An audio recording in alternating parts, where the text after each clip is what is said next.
Esta noche la verdad es espectacular, un ambiente fantástico, relleno de locales principalmente, música en vivo, tenemos rifas saliendo. Si no están aquí, vengan, es una noche espectacular.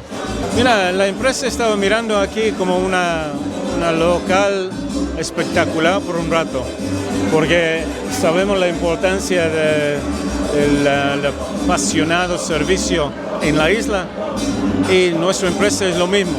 Entonces pensamos juntar los dos, nuestra experiencia con la experiencia en la isla para dar el mejor servicio que hay en un casino aquí. Tenemos 8 meses en este momento y 138 máquinas. Sí, hay 2 pisos.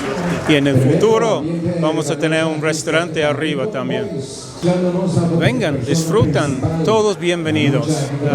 No se van a decepcionar. Aquí el servicio es número 1 y vamos a tratar a ustedes como reyes.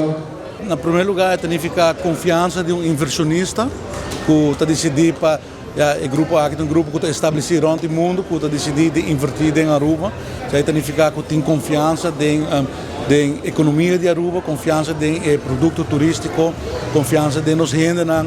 E sempre que é sinal importante que nós estamos aqui que também tem inversão importante em todo lugar. E Orboac, portanto, pensa disso casino, pero é de ficar muito mais. No caso aqui, como nós temos de entre 60 a 80 empregados, então está cúpula de trabalho, caminho com nós renda na trama. Então, quer dizer algo sempre nós estamos contentes com a dar permisso para construir hotel aqui e agora já quer oferecer facilidade aqui também. Então, como governo nós estamos contentes com tem confiança em produto Aruba.